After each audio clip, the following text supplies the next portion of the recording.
Boa noite. Como é que vocês estão, irmãos? Tudo certo? Glória a Deus. Noite agradável, hoje não tá calor, irmãos, tá bom? Não é aquele calorão, né? Tá bom ou não tá bom? Estão bem acomodados aí? Então não tem nenhum impedimento para nós escutarmos a palavra hoje, amém? Deixa eu chamar o pastor Guilherme, vem cá rapidinho dar uma saudação então para a igreja, vem nos visitar nessa noite, ele e a pastora Márcia. A pastora Márcia já está se acostumando ali, né? Treinando. É isso aí, pastor. Glória a Deus. Irmão Guilherme, pastor, lá no Cerrito, terra distante, né? Quantos quilômetros, pastor? 60? 60 quilômetros, 45 minutos, indo devagarinho, né? Para aqueles que não apertam o pé, uma hora, então tá bom. Dá uma saudação para a igreja, pastor, fica à vontade. Amém, irmãos? Saúdo todos com a paz do Senhor. Prazer estar de novo com os irmãos aqui. Dizer que é um privilégio, irmãos, a gente estar junto nessa caminhada que não é fácil. A gente está na presença de Deus. Eu quero ler dois versículos para os irmãos. Está em Apocalipse. Com a função do pastor. Está em Apocalipse capítulo 5, e o versículo 9 e 10. Que diz assim: E cantaram um novo cântico, dizendo: Digno és de tomar o livro e abrir os seus selos, porque foste morto, e com teu sangue compraste para Deus homens de toda tribo, língua, e povo e nação. E para o nosso Deus os fizeste rei, sacerdote, e eles reinarão sobre a terra. Irmãos, quando eu vejo vocês, os irmãos, adorando ao nosso Deus, eu consigo viajar no tempo e ver como valeu a pena o sacrifício de Cristo. Como valeu a pena cada sangue, cada gota de sangue que foi derramada naquela cruz. Como Ele é onipresente, onisciente, onipotente, eu acredito que no futuro Ele já via nós aqui, pastor. O sacrifício que Ele fez, Ele já nos via adorando a Ele. E Ele comprou para o nosso Pai Celestial, para o eterno Deus, cada um de vocês, cada um de nós. E tem muitos aí que foram comprados pelo sangue de Cristo, e Ele nos deixou uma tarefa: pregar o seu amor, colocar em prática o seu amor, colocar em prática a sua palavra. E eu digo para vocês, nos dias de hoje, isso não é fácil. Hoje nós estamos adorando a Deus aqui com os irmãos, como a noiva do Cordeiro, como falou a pastora. Mas amanhã, todo o alimento que foi jogado aqui no nosso coração, é momento de colocar em prática. E nós temos um desafio na jornada da nossa vida. E o nosso trabalho, na nossa escola, ou seja, lá naquilo que nós vamos fazer, é a oportunidade de nós jogar a semente que é do amor de Cristo em outros corações. Que os irmãos sejam usados pelo nosso eterno Deus, e que essa reunião seja especial para cada um dos irmãos, que a palavra de Deus possa ser semeada no nosso coração, e que todos que aqui estão, como nós falamos sexta-feira, que nós possamos ser terra boa, e dentre os irmãos possam ter daqueles que produzem 100, outros 60 e outros 30. Amém? Pastor Guilherme, uma bênção. Bênção a gente poder compartilhar da mesma fé, né? Crer no mesmo Deus. Isso que é importante. Que a gente venha a ser santo na essência, mas simples. Seja como Cristo foi. Então vamos continuar nessa noite a série Cristianismo na Prática. Hoje nós já vamos chegando ao capítulo 4. E eu quero trazer como tema da palavra dessa noite: paixões do coração. Tiago capítulo 4, abre aí comigo. Diz assim, no versículo 1: de onde vêm as guerras e contendas que há entre vocês? Não vem das paixões que guerreiam dentro de vocês? Capítulo anterior, nós acabamos falando sobre os dois tipos de sabedoria. Vocês lembram? A sabedoria terrena e diabólica, que Tiago fala quando fala das palavras que saem da nossa boca, da onde que elas estão sendo alimentadas, nutridas, e também na sabedoria do Espírito. Então agora aqui, Tiago ele começa nesse capítulo tratando sobre conflitos, sobre contendas que estavam acontecendo naquela igreja, na igreja daqueles dias. As pessoas ali que estavam envolvidas com a igreja, com o corpo de Cristo, elas estavam tendo essas situações a serem trabalhadas. Brotava muita inveja, brotava sentimentos de divisão. Então, Tiago ele chega e já começa no primeiro versículo do capítulo 5, já ensinando a não agir na carne como aqueles irmãos estavam agindo.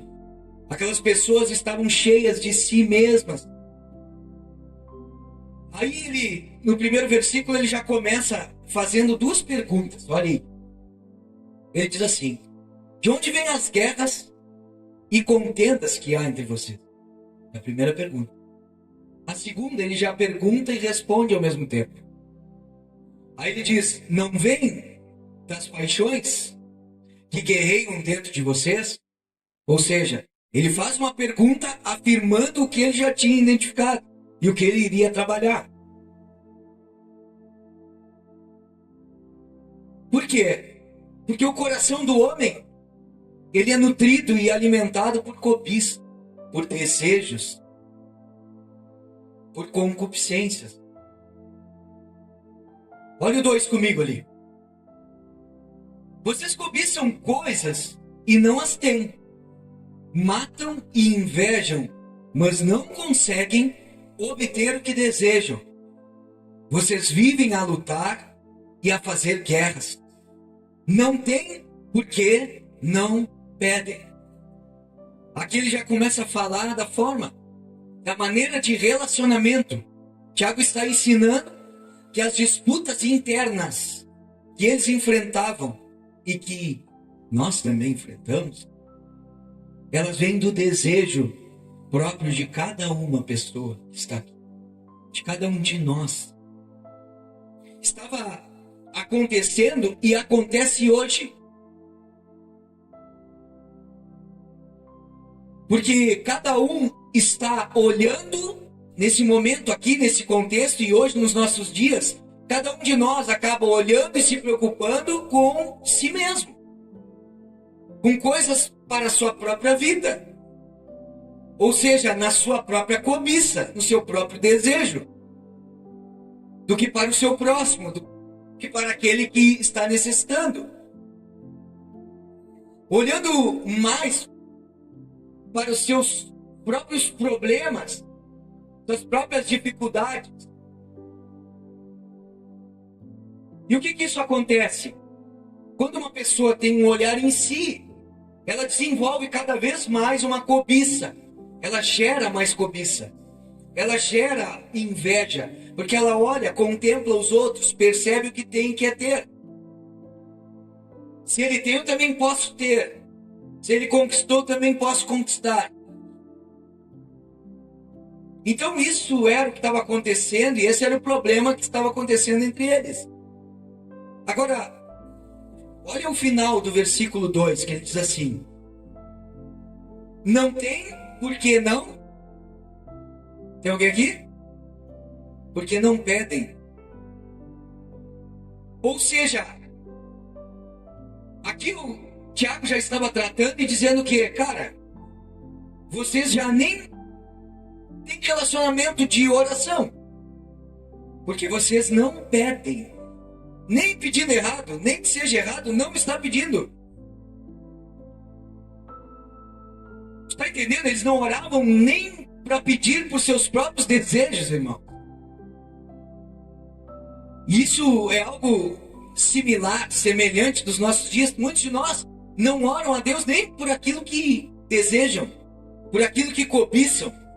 Não estou dizendo que está certo, mas nem por isso, nem isso os leva a oração, a pedir ao Pai. Isso mostra que eles não tinham nenhum tipo de relacionamento com o Espírito Santo. Aí olha o 3 comigo. Então, tem uns que nem pedem, mas tem outros que quando pedem, não recebem, pois pedem por motivos errados para gastar em seus prazeres. Tiago frisa aqui que muitos não oravam, mas outros oravam. Mas oravam mal. Pois oravam para satisfazer os desejos e a sua cobiça. Agora, isso é importante a gente pontuar e parar aqui. Porque muitos de nós pegamos um texto isolado, um versículo isolado, onde Jesus diz, em Mateus, tudo que pedires em meu nome eu farei. E aí a pessoa sai pedindo casa, pedindo carro, pedindo riquezas, pedindo... Ou seja, a palavra de Deus diz isso e isso vai acontecer. Cara, isso aí é triunfalismo, é andar em vitória, é positivismo. É que nem aqueles caras, pensa positivo que vai dar certo. Então Jesus não pensava positivo, então, irmão.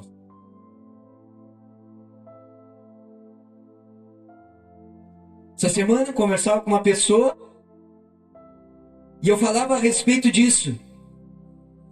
Tu pode olhar para um outro colega, para um outro semelhante em uma profissão, até mesmo no pastorado, ministerialmente, você pode olhar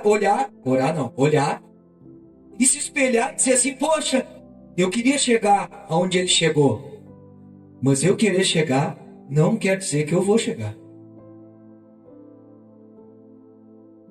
Porque muitos acreditam que se desejar, podem, chegam. Se acreditar, chegam até lá. E onde está a soberania de Deus nisso tudo? Aonde está o propósito de Deus? Aonde está o controle de Deus sobre todas as coisas? Existe uma maneira certa para que as nossas orações elas sejam atendidas.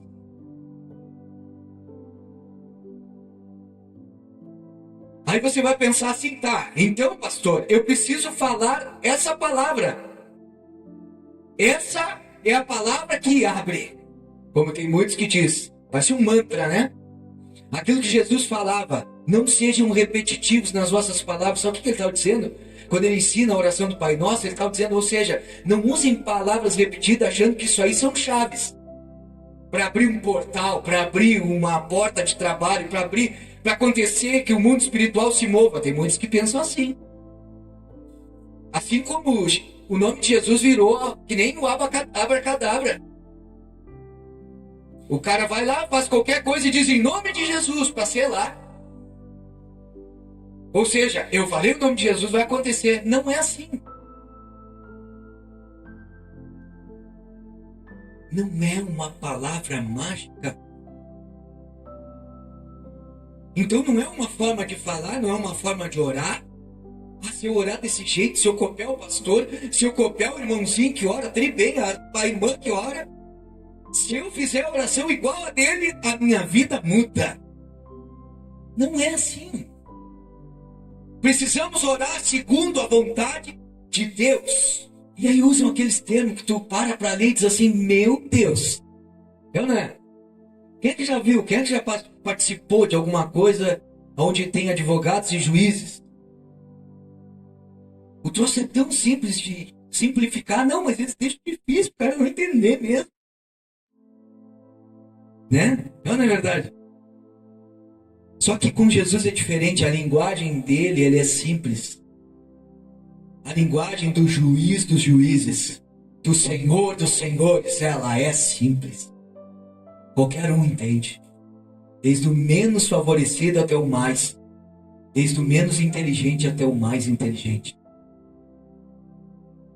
Jesus, quando vem à terra, ele causa um impacto, porque ele chama 12 homens. Só que Jesus não chegou como eu e você quando vamos fazer uma contratação ou vamos lá, pega um currículo. Deixa eu ver o currículo do Pedro aqui. Larga o currículo do Pedro. Pescador, dedo encravado. Não. Difícil. Respondão. Não, esse aqui não dá, cara. Não trabalhou em lugar nenhum porque não se submeteu e tal. E aí tu diz, não, já estava fora. Se fosse aos padrões do mundo, a seleção de Jesus não passava. Jesus escolhe aquelas pessoas que ele enxerga aqui. Deus não olha a aparência, Deus vê coração. Deus realmente vê quem é aqueles que querem. Deus realmente investe naqueles que querem dar tudo por Ele. Então nós precisamos entender que existe uma forma. Não orar não adianta. Orar errado também não adianta. Existe uma forma, e a forma é, segundo Mateus, capítulo 6, versos 9 e 10. Olha comigo. Evangelho de Jesus, escrito por Mateus, capítulo 6, versos 9 ao 10. Diz assim: vocês orem assim.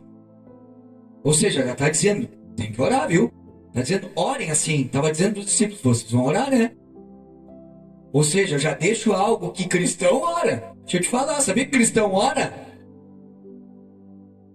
Que às vezes a gente esquece, né? Que cristão precisa orar.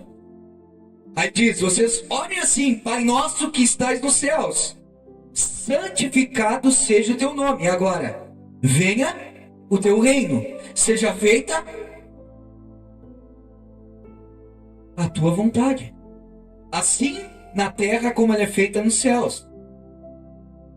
Agora olha em 1 João, capítulo 5, versos 14 e 15. Olha a primeira carta de João, o que fala.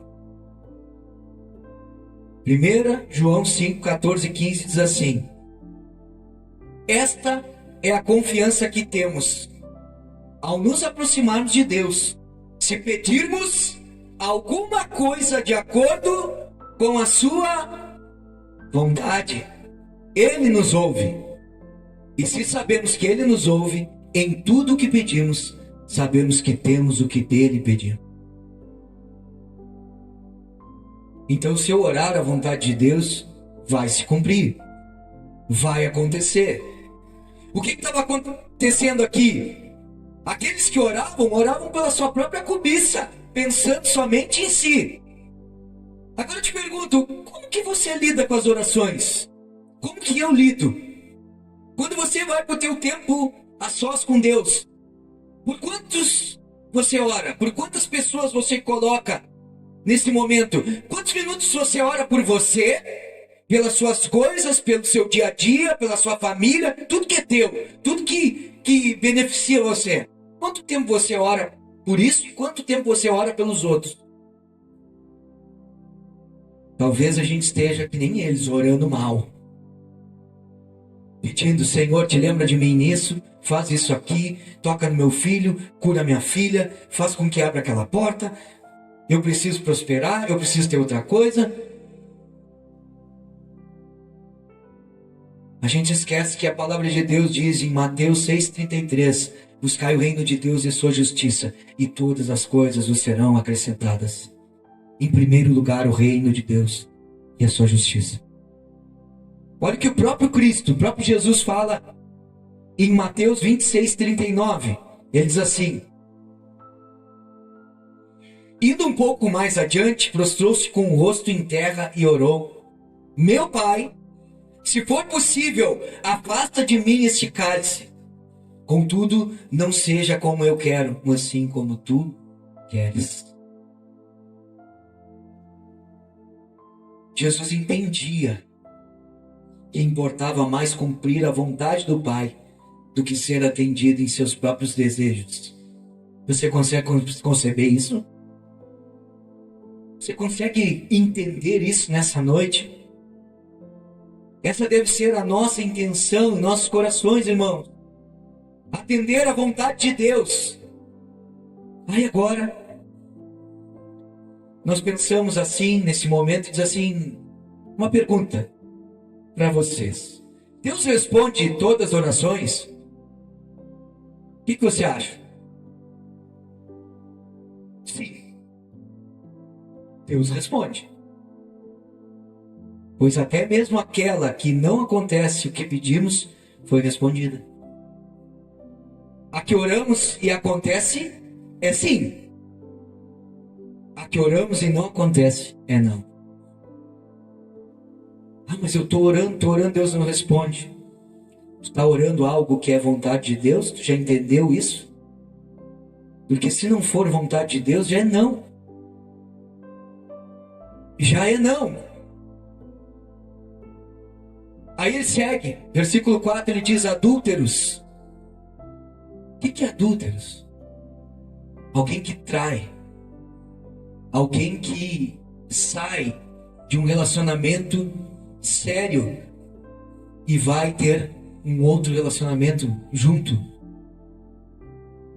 Vocês não sabem que a amizade com o mundo é inimizade com Deus? Quem quer ser amigo do mundo, faz-se inimigo de Deus. Não temos, irmãos, como andar, olhe para mim aqui, de braços dados com o mundo e com Deus ao mesmo tempo. Estamos de um lado ou de outro. Não adianta a gente ficar em cima do muro. Deus não aceita dividir o seu povo com outros deuses. Ele não aceita que a nossa adoração esteja dividida entre Ele e os nossos desejos, entre Ele e as coisas deste mundo. E quando Ele fala não ameis o mundo, Ele não está falando a criação. Ai, como é bonita a praia, como é lindo a natureza. Não é isso que Ele está dizendo. O mundo com seus falsos valores, com a sua cultura terrena, com seus desejos que estão baseados em cobiça, ira, vingança, ódio, falta de perdão, puxar tapete.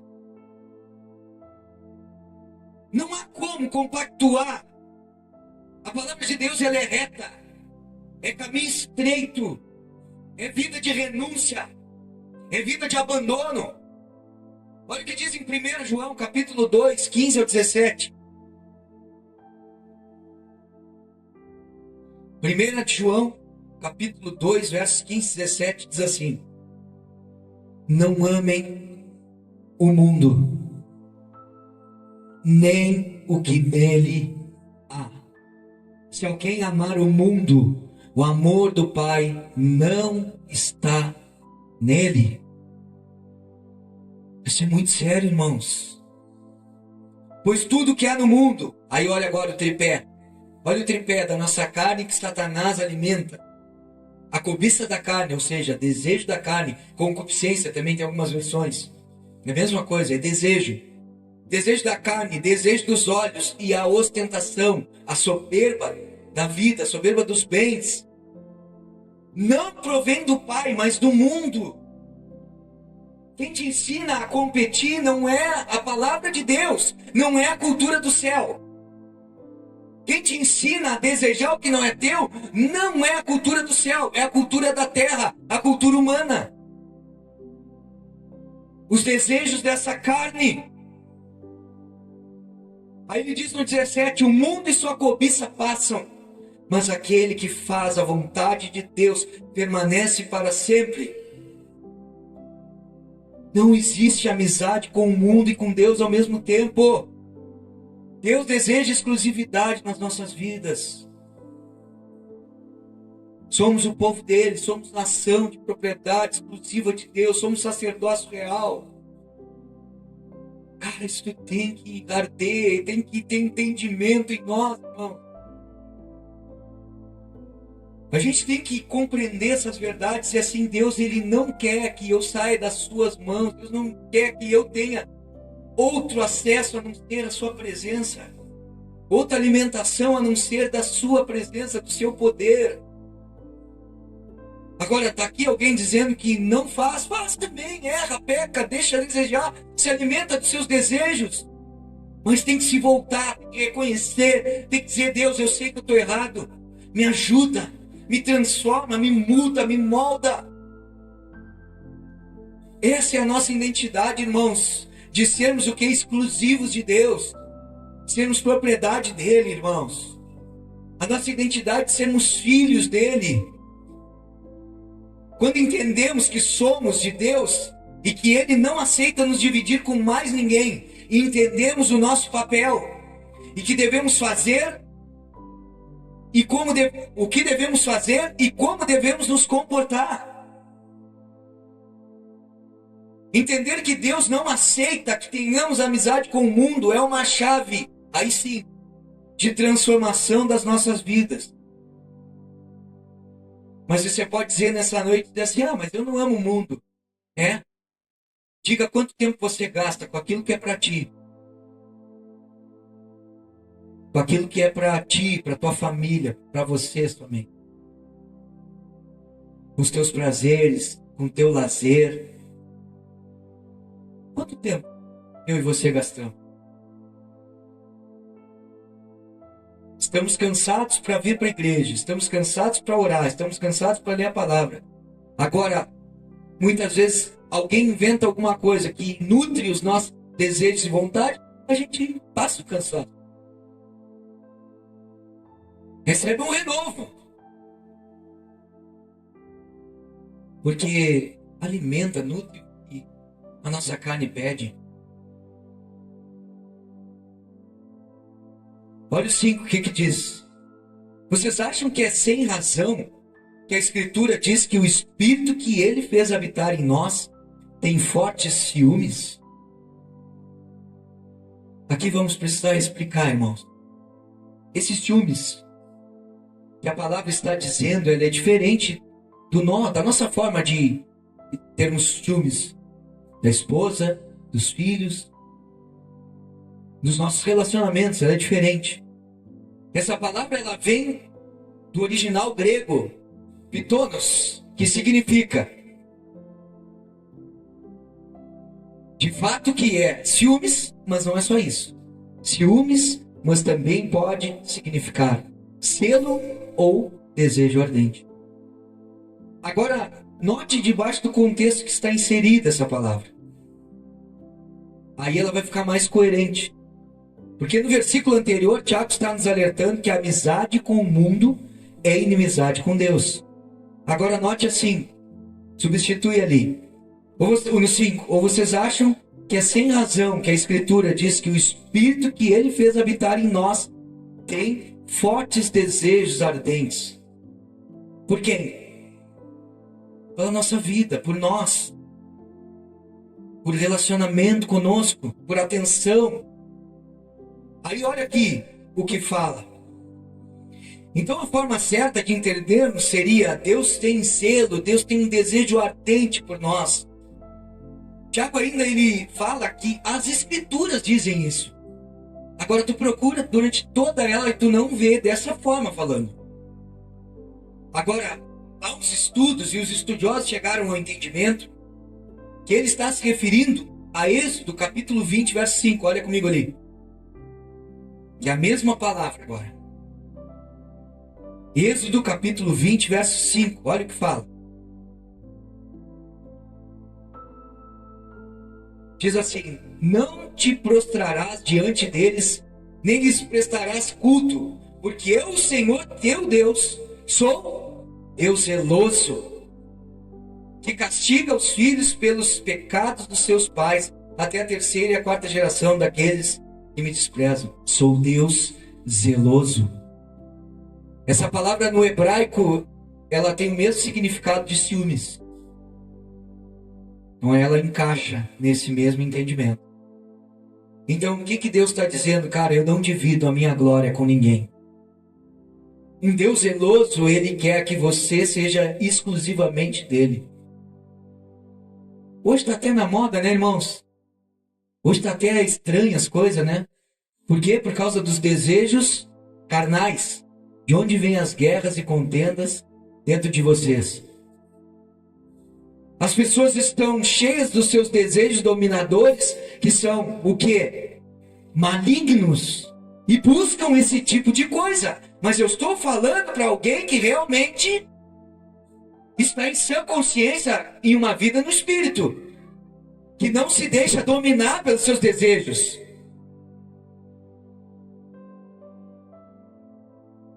Porque se um ser humano normal, ou alguém que tenha decência, que tenha ética, que tenha um bom caráter, a pessoa ela tem esse entendimento de levar um casamento a sério, de levar uma família a sério. Imagina Deus. Comigo e contigo, tu acha que Ele vai querer que a gente realmente adultere, que a gente tenha amor pelo mundo, esteja dividido em dois pensamentos? Deus está dizendo, eu sou um Deus zeloso. Então o Espírito que habita em nós, ele é zeloso. Ele quer que nós realmente tenhamos e venhamos a estar em relacionamento sempre com Ele. Que a nossa fome, a nossa sede seja da presença dEle. Olha o 6, o que fala? Mas Ele nos concede graça maior. Por isso diz a Escritura, Deus se opõe aos orgulhosos, mas concede graça aos humildes. Portanto, submetam-se a Deus, resistam ao diabo e ele fugirá de vós. Cara, todas as vezes que eu leio esse versículo, eu paro para pensar. Cara, isso é muito forte. Deus resiste ao orgulhoso. Irmãos, você seria capaz de atravessar essa parede aqui sem ter uma marreta na mão, sem ter alguma coisa para fazer algum dano nela ali? De forma normal, você tentando transpor essa... Vamos botar que fosse pior ainda uma viga daquelas, atravessar uma viga, irmãos. É esse tipo de resistência que Deus faz conosco. É como se nós estivéssemos com uma barreira desse jeito e Deus está lá do outro lado. Ele faz assim. A pessoa está pedindo pelos seus próprios desejos. A pessoa está pedindo, mas está pedindo coisas do mundo. Está com o coração cheio de coisas desta terra. Cheio de paixões. E ele está assim, ó. Porque ela não se dobra. Ela se ensoberbece. Ela não aceita que está errada, não aceita que está andando em um caminho que vai desabar. Deus faz resistência aos orgulhosos. Não são ouvidos. Mas aqueles que reconhecem, que se submetem a Ele, eles recebem graça. O grande problema aqui também dessa passagem é que nós queremos muitas vezes resistir ao diabo na nossa força. Deixa eu te falar que isso é orgulho. E quando você acha que é alguém, pode saber que você não é nada, e eu também não. Então se eu penso ser mais do que eu sou, eu tenho orgulho. Eu sou orgulhoso. Soberbo, vaidoso, arrogante, prepotente. Irmãos, nós somos frágeis, fracos. Às vezes a gente fica dizendo, né? Aquele fulano lá e tal, caiu em adultério. E aí o cara malha o cara, a igreja bate no cara. O cara fraquejou na fé. E aí não quer perdoar, não quer aceitar o cara. Só deixa eu falar uma coisa. A palavra de Deus diz que Deus ele não nos permite passarmos por tentações maiores que possamos suportar. Então aquele cara, ele foi tentado e ele podia ter suportado. Mas ele mesmo assim caiu porque ele era fraco. Ele se submeteu à vontade, seu desejo da carne. E eu e você que nem somos provados, graças a Deus. Às vezes a gente se acha melhor que os outros. A gente não é nada. Aquele que acha que está de pé, cuide-se para que não caia. Nós só somos fortes quando nós nos submetemos a Deus. Quando Paulo estava fraco, Deus olha para ele e diz assim: a minha graça te basta e o meu poder se aperfeiçoa na tua fraqueza. É reconhecer que é fraco, é reconhecer que não pode, é reconhecer que sozinho não consegue mudar, é reconhecer que o seu coração é corrupto, que o seu coração é cheio de desejo imoral, impuro, e lutar para que o Espírito Santo transforme, para que o Espírito te dê força para resistir, para suportar, para mudar. Aí o 8 ele diz: aproxime-se de Deus e Ele se aproximará de vocês, irmãos. Olha aqui, ó, tem que dar o passo. Dá o primeiro passo, aproxime-se de Deus e Ele se aproximará de você. Pecadores, limpem as mãos e vejam, limpem as mãos, e vocês que têm a mente dividida, purifiquem o coração. Aquele que ama o mundo, ele está afastado de Deus. Aqui ele usa uma frase muito usada no Antigo Testamento: limpem as mãos. Qual o sentido que ele dá? No sentido de reconheça que precisa ter uma mudança externa, porque as mãos eram lavadas e as pessoas viam. Quando Jesus chega com os discípulos, o que os fariseus acusam os discípulos? Seus discípulos não lavam as mãos. Ou seja, era uma cultura de mostrar externamente que estava limpo. Só que Tiago está falando pela sua conduta externa, pela sua forma que você pensa, age, fala, pela sua forma que você escolhe, o seu externo, para as suas atitudes, para aquilo que você bebe, come, para aquilo que você... As pessoas fazem uma definição de nós somos. Precisa mudar fora, mas principalmente antes, do lado de dentro. Aí ele diz assim: e vocês que têm a mente dividida, purifiquem o coração. Ele volta a falar novamente do ânimo dobre aqui. Da mente dividida, como em Tiago capítulo 1, verso 18, quando nós lemos aqui, estudamos sobre isso.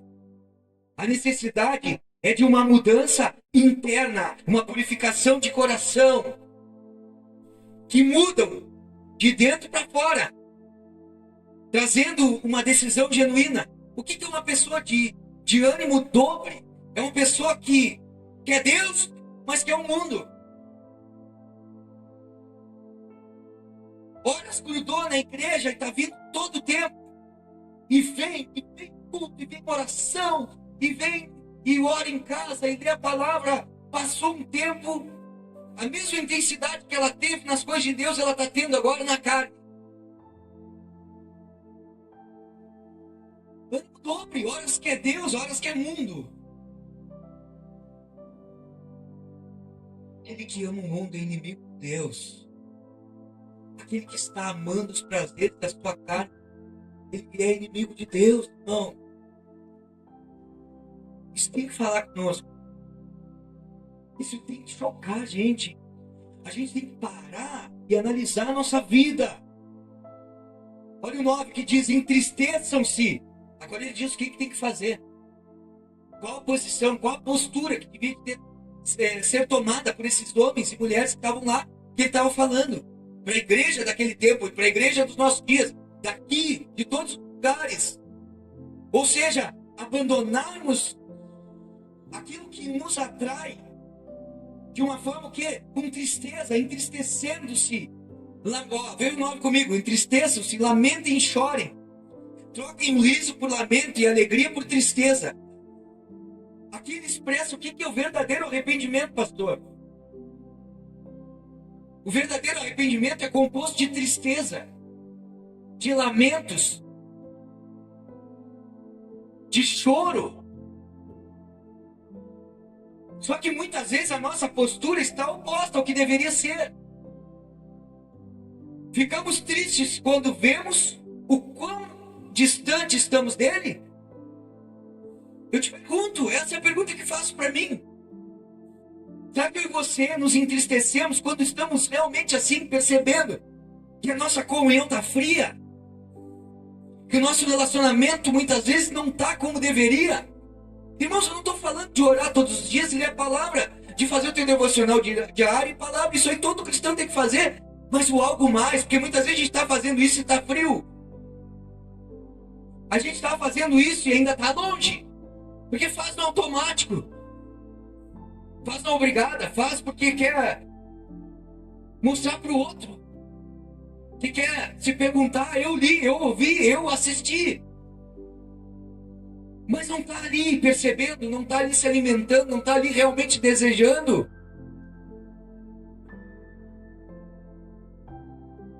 Essa postura muitas vezes está ao contrário. Quando percebemos quais são os nossos... Vou perguntar de novo. Ficamos tristes quando vemos o quão distante estamos dele? Quando percebemos quais são os motivos da nossa alegria? O que está te alegrando? Você se entristece quando o motivo da tua alegria... Sabe que eu fico falando assim? É que nem eu converso com a pastora. Um cristão, quando ele tem conquistas, tudo bem, ele pode se alegrar. Ele pode ficar feliz. Porque a gente sabe o quanto que é difícil conquistar coisas, né? Trabalhar, suar, né? Não é fácil. Mas o que eu te digo assim? Tu conquistou. O primeiro carro que eu comprei, eu fiquei muito eufórico, não era cristão. E aí virou uma idolatria. Eu limpava toda hora, eu queria fazer tudo. Aí depois me converti, aí saí do apegado e virei um relaxado. Aí eu já não cuidava mais e era daquele jeito, qualquer forma. Aí o cara vai crescendo, vai amadurecendo na fé, tu vai entendendo que as coisas materiais são para uso, em benefício dos outros também, não só para ti. É uma ferramenta de trabalho, é uma ferramenta para aquilo que você e eu precisamos. Aí você troca de carro, já não vem mais aquela coisa. Já não tem mais aquela euforia. Aí você troca de novo, não tem mais aquela coisa, porque você entendeu que a tua alegria ela não vem da conquista por coisas materiais. A tua alegria ela vem de dentro para fora. Ela vem de alguém que coloca uma alegria que o mundo não consegue colocar.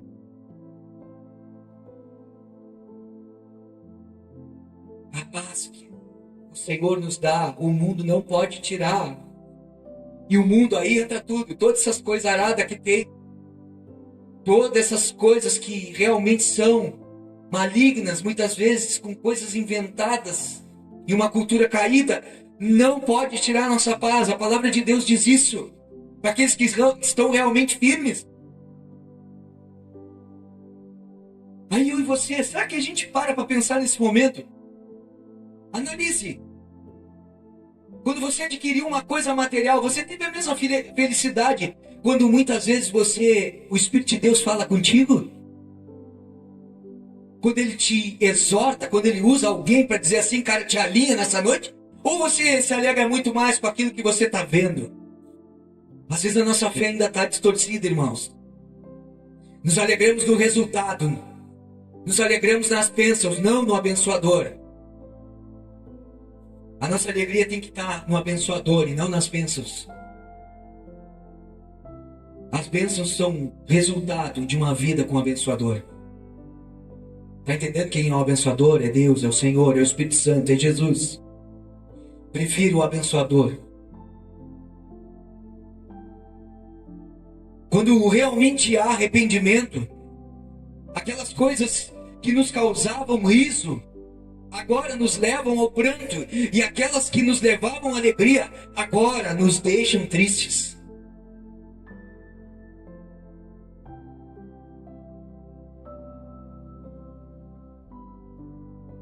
Olha o 10 comigo. Humilhem-se diante do Senhor e Ele os exaltará. Perceba que diante de Deus, o quão pequeno, falho, miserável você é e eu também sou. E isso vai ser o que vai nos aproximar dele. Quando eu entendo que eu sou dessa forma, que eu não tenho realmente nada que seja atrativo. Cara, é triste a gente pensar, mas é verdade, o ser humano é caído.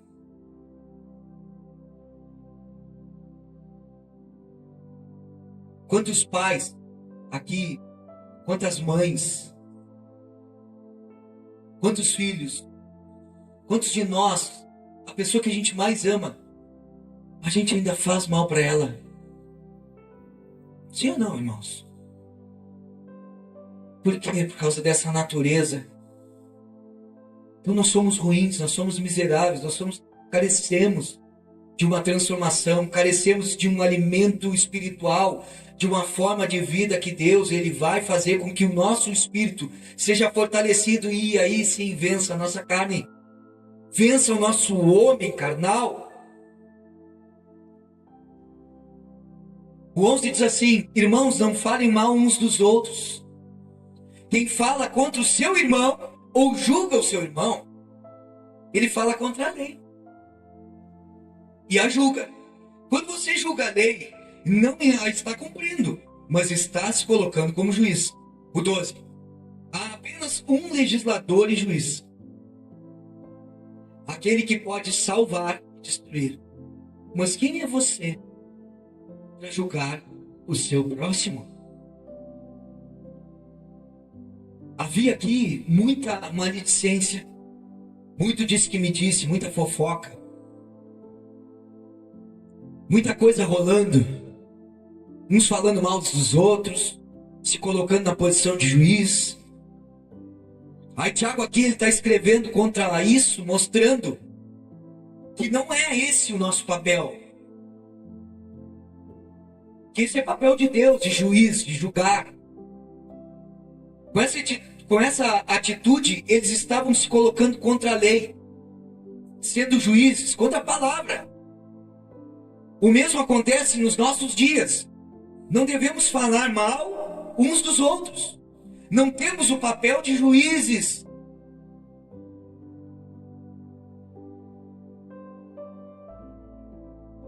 É aquela história que Jesus traz a alusão do cisco no olho do irmão e uma trave no olho, do nosso olho. Você que enxerga um cisco no olho do teu irmão, vai lá antes. Vai lá antes, tira a trave que está no teu olho, aí depois você pode ajudar ele. Se nós começarmos a avaliar, primeiramente olhar para nós, irmãos, a igreja é outra. Aqui, em Pelotas, no Brasil e no mundo. Enquanto a gente está olhando para o outro, prestando atenção e tentando o quê? Muitas vezes apontar o pecado do outro, o erro do outro, para quê? Para que possa a sua vida se sobressair. Cara, eu não sou assim. Meu irmão faz isso, mas eu não faço. Desde que eu entendi que as mesmas vontades e desejos que meu irmão tem, eu também tenho. O mesmo nível de renúncia que ele tem que ter, eu também tenho. Muitas vezes eu consigo e ele não está conseguindo. E muitas vezes eu não consigo e ele consegue. E nem por isso a gente tem que ser aquele que pega as pedras. Esse ano nós vamos falar muito sobre isso. Esse retiro a gente vai falar muito sobre isso. Está na hora de largar as pedras. Por que as pedras, pastor? Porque Jesus, quando pegou aquela mulher em adultério, quando os caras pegaram aquela mulher em adultério, trouxeram ela, Jesus estava ali na terra, sentado, escrevendo.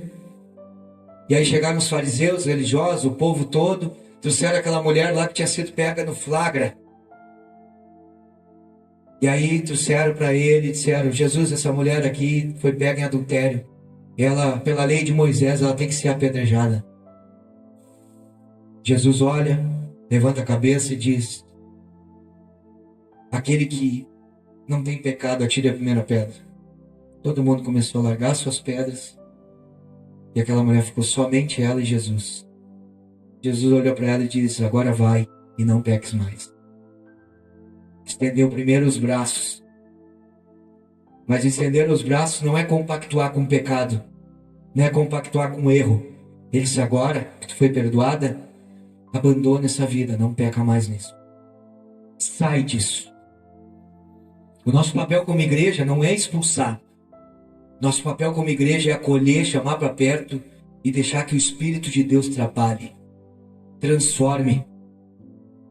A igreja é formada por fofoqueiros, por muitos, por maledicentes, por imorais,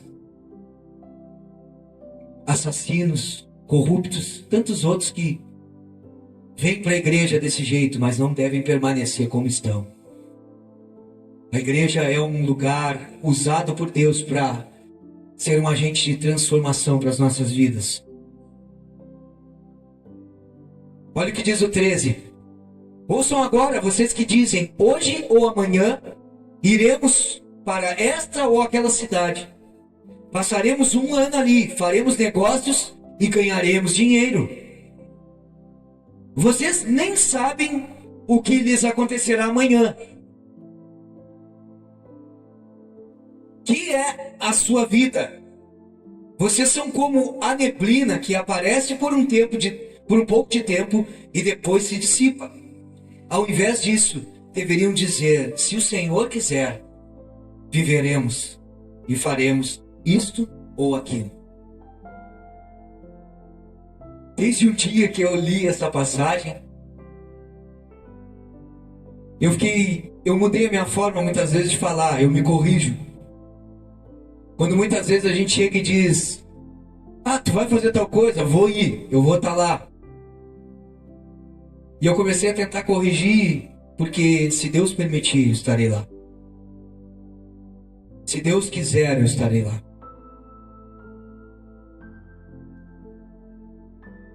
O que Tiago aqui está advertindo? Advertindo aos irmãos a viverem uma vida de dependência. Mostrando que todas as coisas acontecem segundo a vontade e soberania de Deus. Por isso que a Bíblia, ela não diz que os meus sonhos não podem ser frustrados. Ela diz que os sonhos de Deus, eles não podem ser frustrados.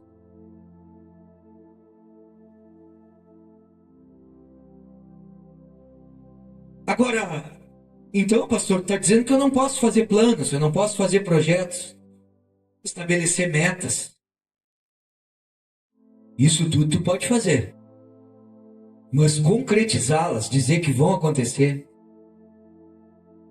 que vai ser isso mesmo, e nem eu nem você podemos definir. Olha o que diz Provérbios, capítulo 16, versos 1.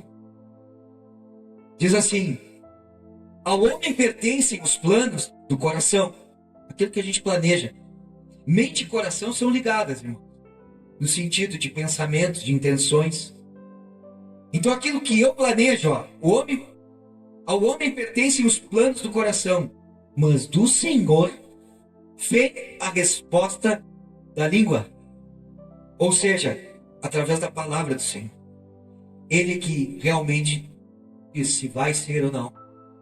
Provérbios 16, 9 diz assim: em seu coração o homem planeja o seu caminho, mas o Senhor determina os seus passos. Devemos fazer planos, sim. Sonhar, sim. Mas nossos planos e sonhos devem estar sujeitos à vontade do Senhor. Por que eu estou falando isso? Porque nós corremos o equívoco, nós corremos o perigo de muitas vezes vivermos uma fé que é uma utopia, irmãos. Aí estou conversando essa semana, falando sobre isso, sobre conquistas, sobre chegar em lugares. Me veio o exemplo, eu posso olhar, um exemplo para o Messi, para o Cristiano Ronaldo, os caras que chegaram lá num alto nível, né, como profissional, e dizer assim: pô, cara, eu me espelho e eu queria chegar lá, no sentido. Mas eu querer chegar lá não quer dizer que eu vou chegar. vezes a gente se frustra na vida, irmãos, porque a gente vive uma coisa que é uma utopia. A gente deseja coisas que realmente Deus não deseja para nós. Agora, se Deus deseja para ti, vai acontecer, vai se cumprir. Se você também se colocar, se você também fazer o seu papel. Quantos de nós tem planos, propósitos, tem palavras de Deus, mas estão parados? Quantos de nós abriram mão dos sonhos que Deus tem na vida de fé? O propósito de ser uma testemunha, seja lá em que área seja. Estamos vivendo o nosso desejo, a nossa vontade, o nosso querer, os nossos sonhos, e vamos se frustrar, vamos nos frustrar. Vamos nos magoar, vamos nos decepcionar, irmãos. Precisamos ter um entendimento de que nada acontece sem a permissão e a vontade de Deus. Se você for fazer planos, faça planos que incluam, não que excluam. Você quer saber quando um plano está conectado com Deus? Quando o teu intuito ele está alinhado com o propósito que Deus tem. Um exemplo, para que você quer ganhar dinheiro? Para que você quer crescer? É só para ti? Não está de acordo com a vontade de Deus. Quanto mais você tem, mais você precisa olhar para o teu semelhante, para aquele mais favorecido. Tudo aquilo que Deus nos dá em abastança, eu sempre falo isso. Seja talento, seja capacidade, seja realmente provisão. Não é para parar em nós. É para que isso seja passado adiante. É para que outros usufruam, sejam abençoados por isso, sejam alcançados por isso.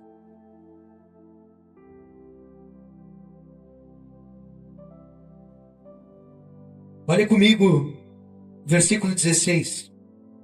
Eu estou finalizando. Agora, porém, vocês se vangloriam das suas pretensões. Toda vanglória como essa, ela é maligna. Vanglória é o mesmo que se gloriar. Gloriar a si mesmo. Ou seja, confiando em seu próprio poder, os seus próprios recursos, somente pensando em si mesmo, sem entender que tudo é graça, e essa glória, ela é maligna. Aí ele finaliza o 17 dizendo assim: pensem nisto, pois quem sabe o que deve fazer o bem e não o faz, comete pecado. Toda oportunidade que eu e você temos de fazer o bem e não fizemos, estamos pecando. Esse é um capítulo que ele decorre todo ele falando de pessoas que são desejosas em seus próprios, para seus próprios prazeres, que pensam somente em si, egoístas. Então ele mostra que essa sabedoria, ela não é a sabedoria que Deus nos ensina. Essa não é a sabedoria do Espírito que nos ensina que se eu tenho mais, eu tenho que dividir.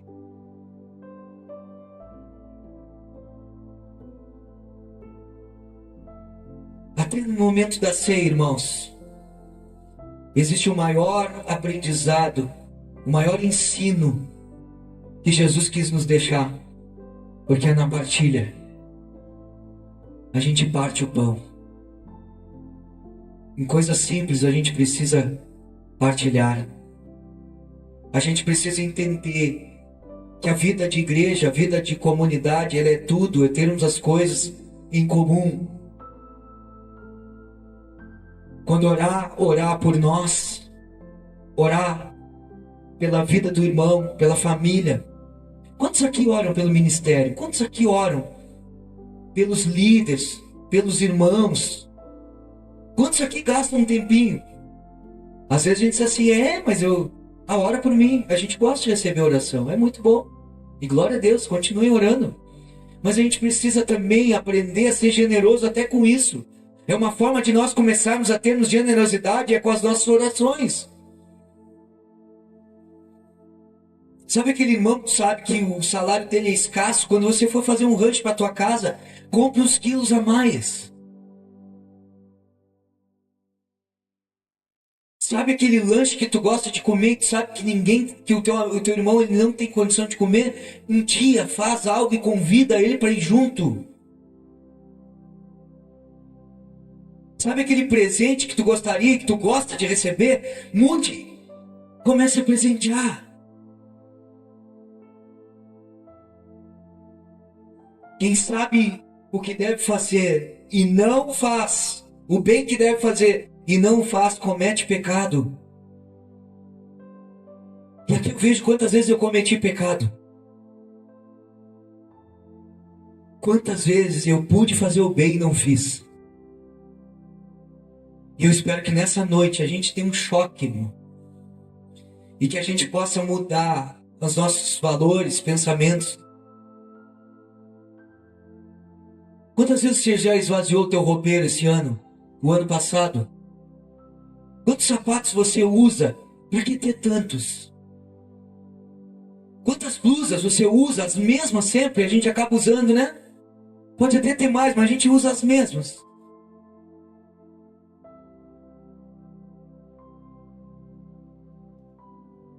Às vezes o que para nós é fácil, para outro é difícil. Às vezes o que para nós tem bastante, para o outro não tem. Às vezes o que para nós é ruim, para aquele outro é tudo que ele tem. É esse cristianismo que vai impactar, não é o ser esquisito, irmãos. Às vezes as pessoas acham que ser esquisito é que impressiona. Não. O que impressiona é quando todo mundo está andando na correnteza desse mundo e a gente está andando na contramão, dizendo não, nós não vamos nos corromper. Ainda que ninguém ajude, eu vou ajudar. Ainda que ninguém acredite, eu vou acreditar. Ainda que ninguém queira mais Jesus, eu vou querer, eu vou desejar, eu vou buscar. Ainda que as pessoas nessa casa, daqui a pouco você olha e diz assim, mas ninguém me inspira, seja você a inspiração. Seja você aquele que é exemplo para outros. Essa é a cultura que nós precisamos, irmão. Vamos ficar de pé.